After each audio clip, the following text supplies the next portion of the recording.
Subalit, dahil nagmula sa mga insertions ng mga tinaguriang funders sa Kongreso, mga contractors na kapit sa patalim dahil sa bulok na sistema ng talamak na lagayan, tali ang mga kamay dahil sa kanilang pakikisama na kasalalay ang kanilang hanap buhay. And all this, Mr. President, went straight to the pockets of the insatiably greedy, so vile, so greedy, and corruptly core politicians, DPWH officials, and contractors, conniving among themselves, unmindful of the lives lost and the properties destroyed, all for their lust for money. Pero ang pagnanakaw ng mga opisyal sa pamamagitan ng korupsyon, parti-parti lang po, parang parti na po ng buhay na tanggap ng lahat. Hindi ko po yan matatanggap. At makakaasa po si Senator Lacson sa pag-usisa sa isyung ito. Ito ang itinuturing na royalty, ang tawag sa lagay na ibinibigay sa politikong may kontrol sa distrito kung saan i-implementa o itatayo ang proyekto. Hello po mga ka-viral and welcome back again to this YouTube channel. Latest update na naman tayo ngayon. Senator at congressmen na di umano'y sangkot sa malaking anomalya sa mga ghost at substandard ng mga flood control projects nagpanik sa ibinulgar ni Senator Lacson. Sobrang nakakagalit ang matinding natuklasan ng Pangulo at ni Senator Lacson sa ginawang pagnanakaw ng mga politiko, taga-DPWH at mga swapang ng mga contractors mula sa pondo ng mga flood control projects na sana ay sasalba sa buhay ng mga Pilipino. Bilyon-bilyon na pera ang nawala sa budget ng bansa ang nilimas ng mga buhaya. Maliban sa mga ghost projects na declare na 100% implemented, merong accomplishment report at pinirmahan ng DPWH. Pati ang COA or Commission on Audit ay tila binusalan at tahimik dito. Nakatayo ang mga substandard ng mga flood control projects na ilang buwan lamang itinayo ay unti-unti nang nasisira. Ayon kay Senator Lacson ay sobrang garapalan at kawalang hiyaan ang kanilang ginawa. Bakit tahimik dito ang mga kongresista at mga senador na nagpasimulo ng insertions na ito? Matatandaang itong mga flood control di umano ang isa sa mga top priorities ng mga kongresista at mga senador dahil nais umano nilang masolusyonan ang labis na pagbaha sa ating bansa. Subalit tila hugas kamay na sila sa ngayon at hindi kayang panindigan ang mga nangyayaring ito.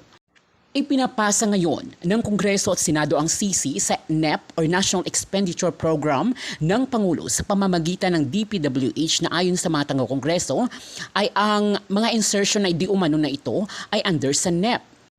Hindi pa rin maitatanggi ng mga senador at mga politiko ang kamakalan lang na koneksyon nila sa ilang mga contractors na ito na 15 na pinangalanan ng PBBM. Naayon pa sa balita na ilan sa mga contractors na ito ay naging top campaign sponsor pa ng ilang mga senador noong nakaraang eleksyon. Samantala, sa kaugnay na balita ay biglang bumaba mula sa DPWH Secretary si Manuel Bunuan sa gitna ng matinding anomalya na ito.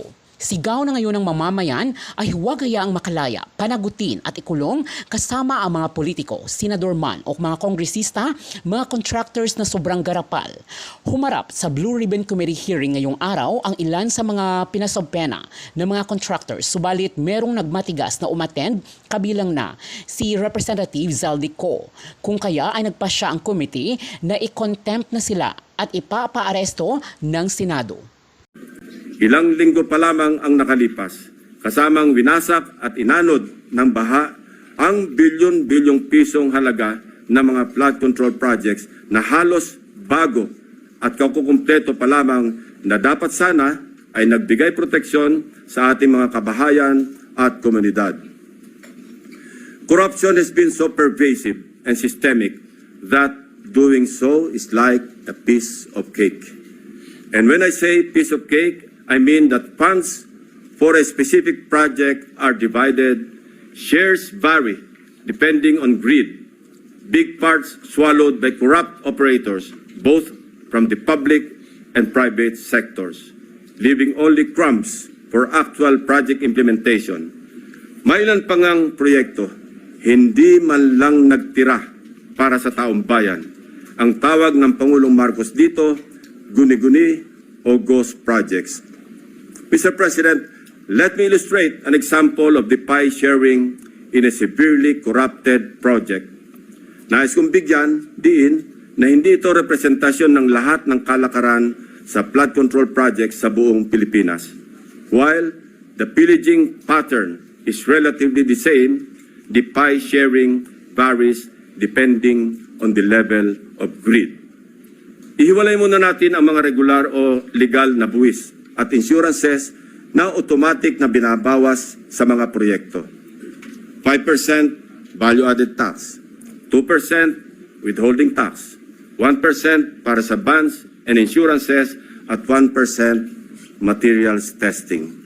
Ibawas na rin natin ang allowable contractor's profit na 8 to 10%. Halimbawa, sa 100 million piso na pondo para sa flood control project, kung ibabawas ang maximum allowable deductions, nasa 82 million ang matitira para sa proyekto.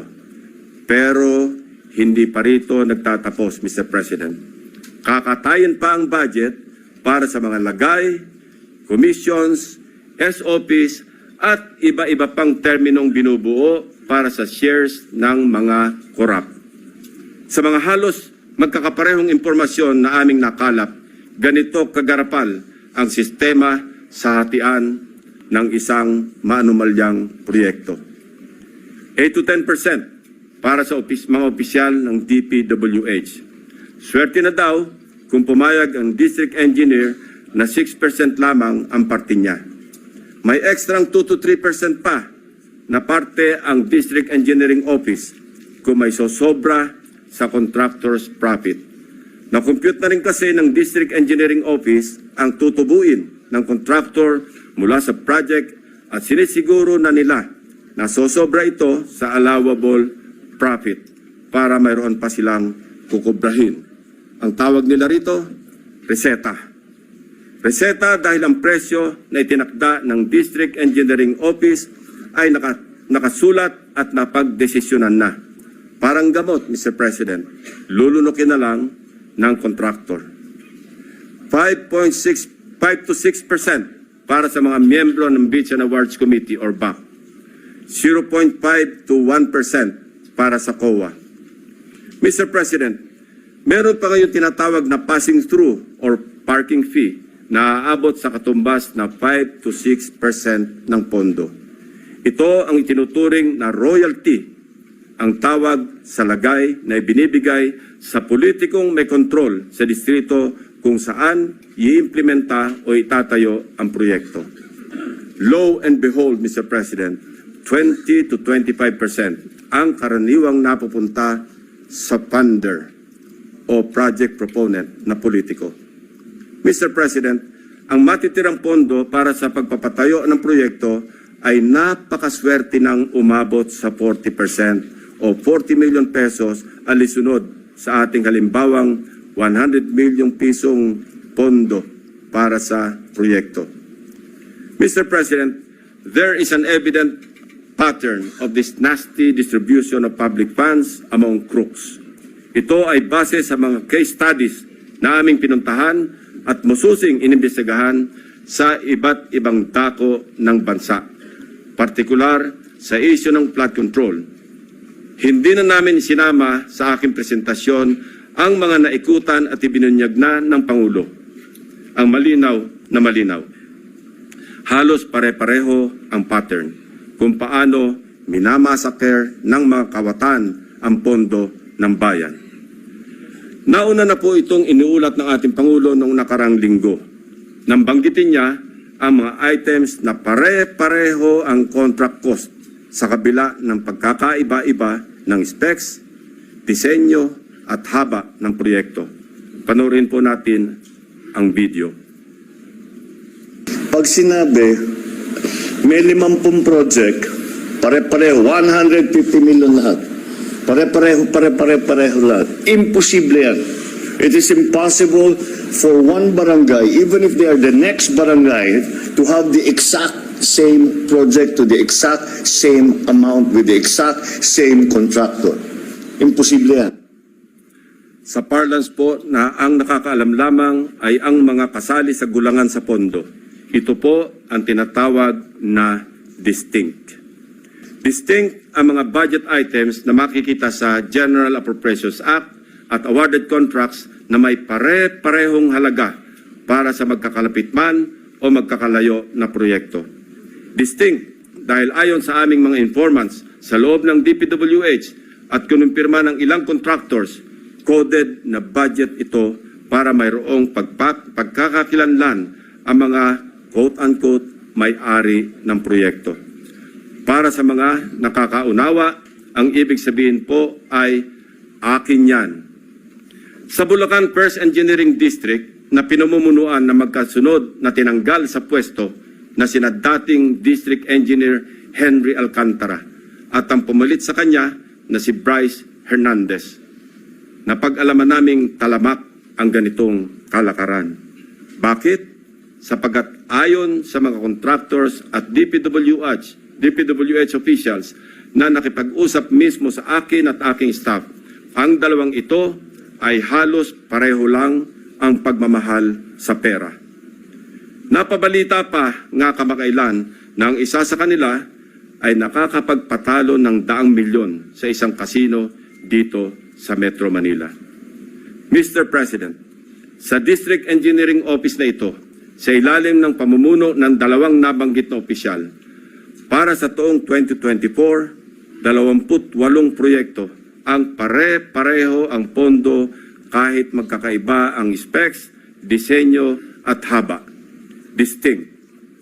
Babalikan po natin, Mr. President, mamaya ang lalawigan ng Bulacan na aming maituturing na pinaka-notorious pagdating sa anomalya ng flood control projects base sa aming mga findings. Unahin muna natin ang kaso ng questionabling flood control project sa lalawigan ng Pampanga. 4 years now, the riverbank mitigation project in Candating, Arayat, has been the face of a failed flood control project. Tuwing umuulan, panay ang aray ng mga taga-Arayat sa pag-apaw ng ilog na hindi mapigilan ng flood control. Mr. President, binisita ng aking mga staff ang Arayat nitong nakaraang 2 linggo lamang na tinamaan din ng hagupit ni Emong at nagdulot na naman ng pagguho ng ilang bahagi nito. Take note, Mr. President, katatapos lang ng panibagong repair nito noon lang Hunyo ng kasalukuyang taon, 2025. Sa itsura ng structure, tila baga hindi binibigyan pansin ng gobyerno ang Candating. Pero kung babalikan natin 1 taon pa lamang ang nakakaraan o noong Agosto 2024, may gumuho ng flood control matapos mahagupit ng monsoon. Mr. President, a review of the budget books shows that we started funding the construction, rehabilitation of slope protection along Pampanga River, Candating, Arayat, Pampanga, way back in 2018. Let me give a rundown. In 2018, we already spent 20 million pesos on a project for the construction, rehabilitation of slope protection along Pampanga River, Candating section, Arayat.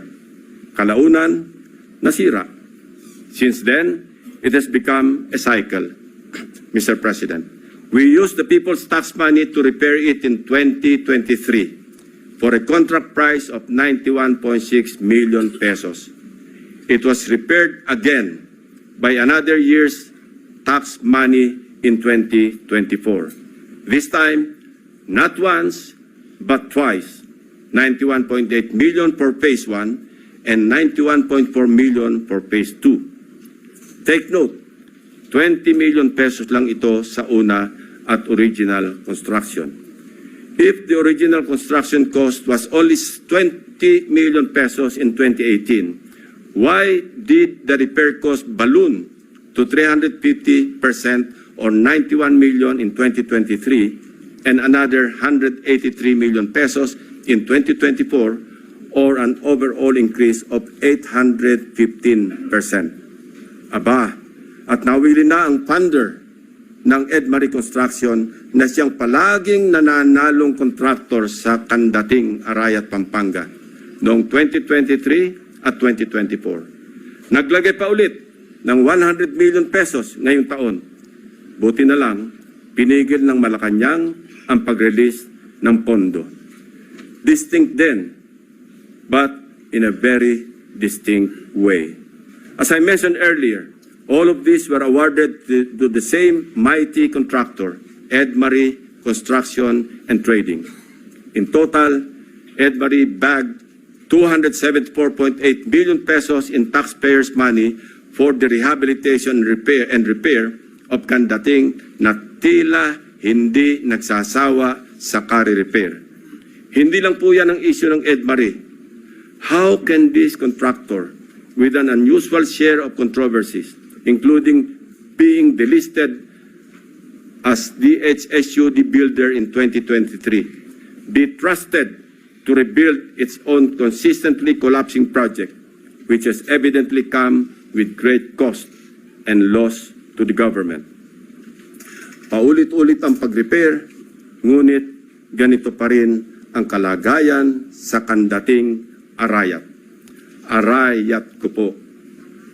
Mr. President, magtungo naman tayo sa Hilagang Luzon, partikular sa probinsya ng La Union, kung saan matatagpuan ang Bawang River Basin, na kung saan matindi ang congressional insertions. Sa tulong ng mga concerned groups and individuals, napansin namin ang bilang ng flood control projects na bagamat wala sa National Expenditure Program noong 2024, ay biglang tumubong parang kabute sa General Appropriations Act ng nakaraang taon. Halimbawa, ang construction of flood control structure along Bawang River Basin. 2 items lamang na may tig 50 million pesos ang nakalaan sa bahagi ng Nagilian. Samantalang, ang bayan ng Bawang ay wala pong proyekto sa National Expenditure Program.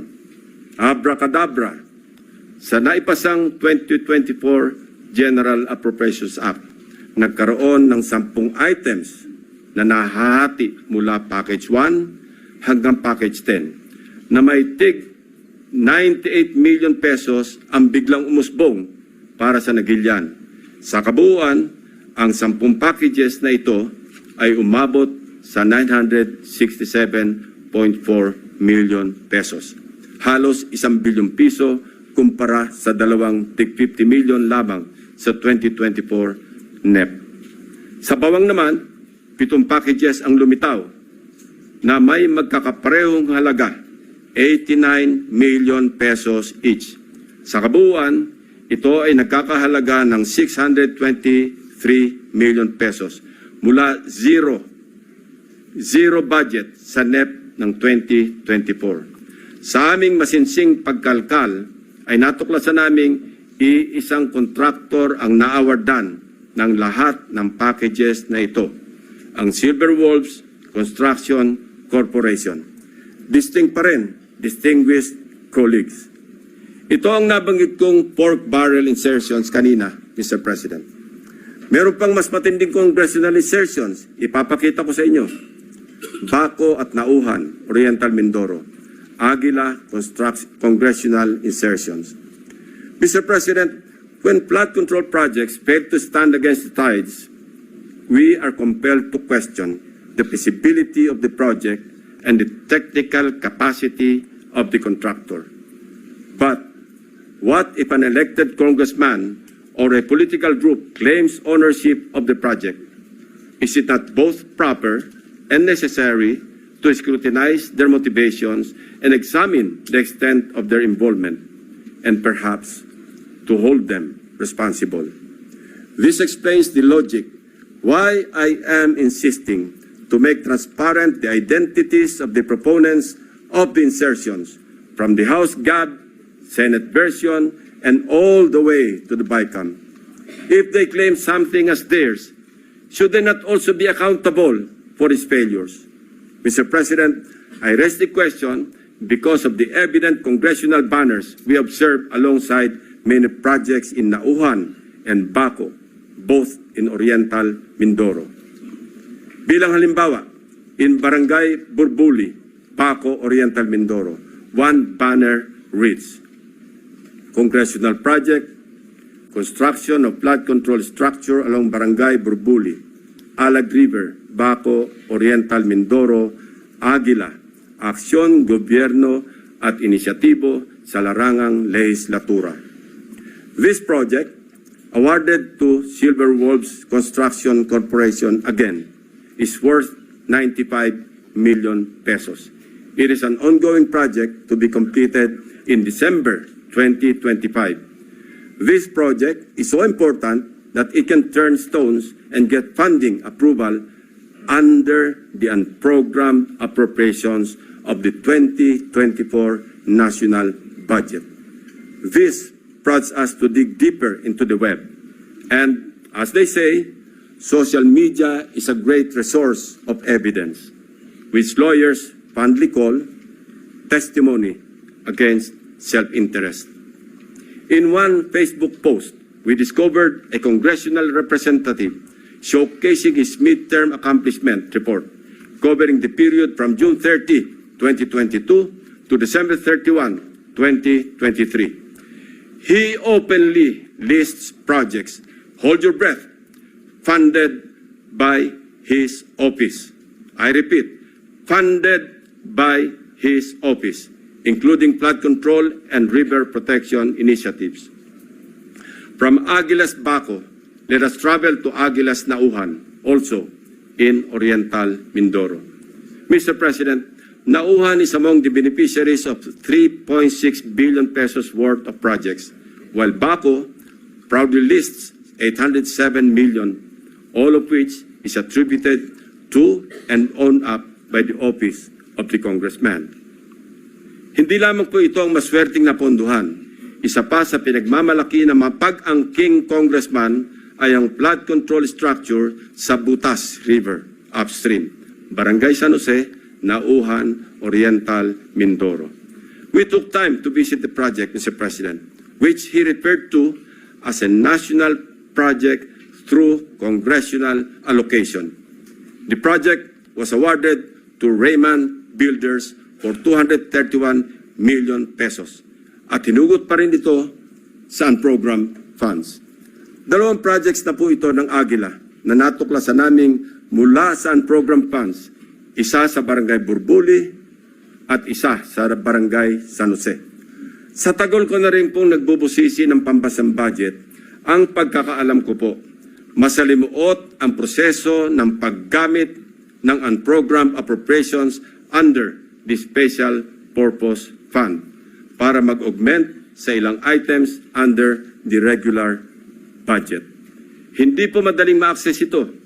Dapat A, may excess revenue collections, or B, new revenue collections, or C, those arising from new tax or non-tax sources, or D, approved loans para sa foreign assisted projects.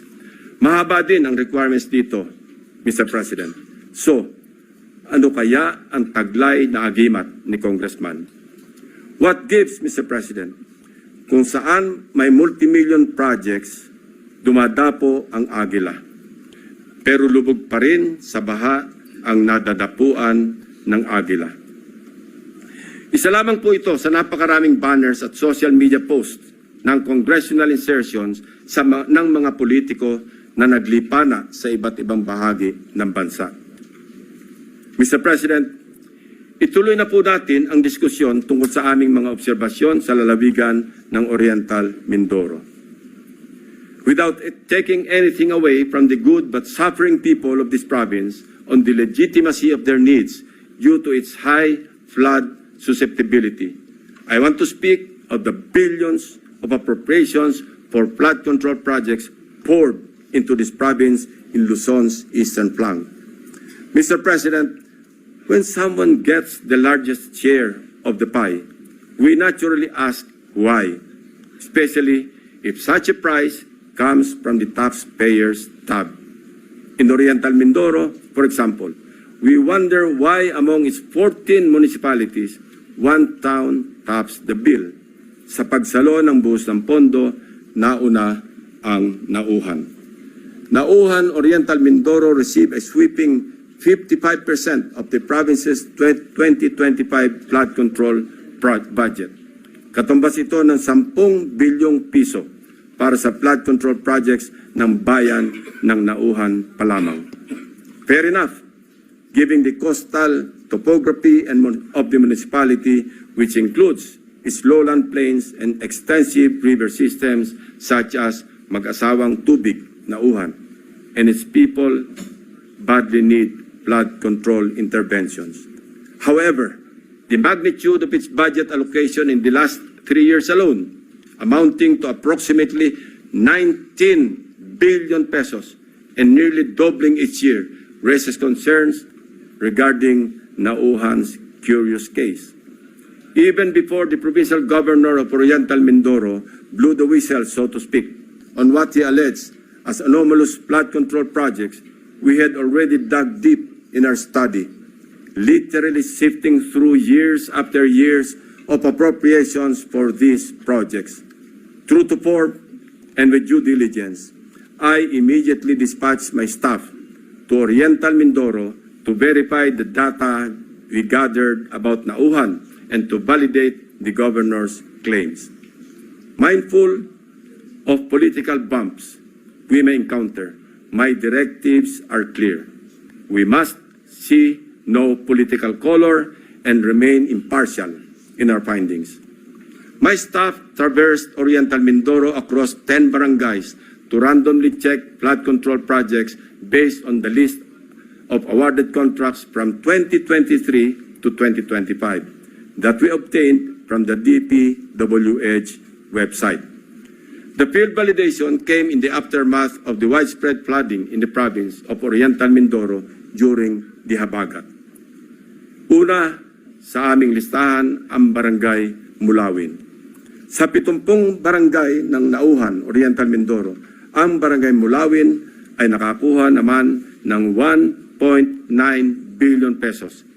Sino kaya ang makapangyarihang funder sa Barangay Mulawin?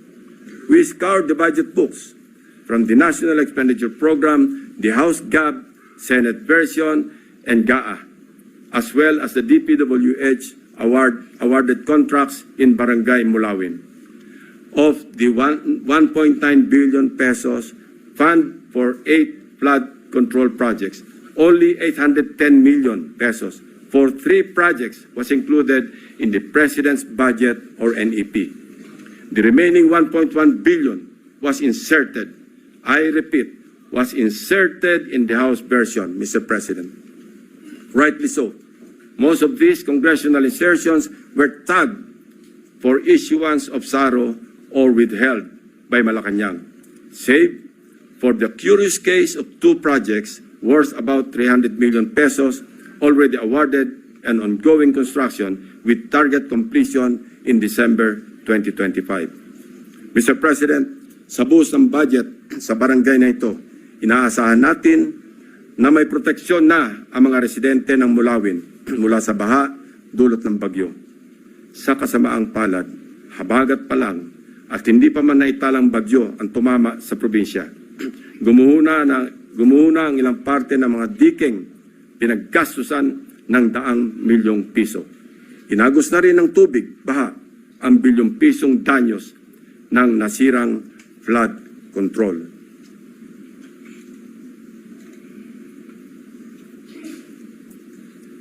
Ito mismo ang parehong barangay na gustong inspeksyonin sana ni Governor Dolor noong nakaraang Sabado lamang, kung saan napabalita ang pagharang sa kanya ng security personnel sapagkat ayon daw sa kontraktor ng proyekto, kinakailangan ng written approval mula sa DPWH bago makapasok ang sinuman sa construction area.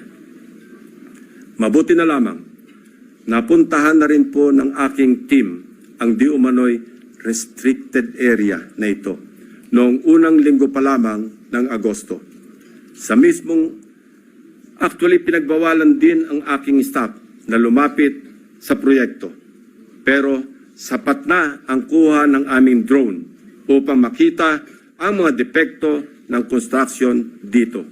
Nahalatang gusto ng naturang kontraktor na isikreto dahil sa ginagawang paghahabol upang kumpunuhin at remedyohan ang palpak na proyekto at mapagtakpan ang kanilang kapalpakan.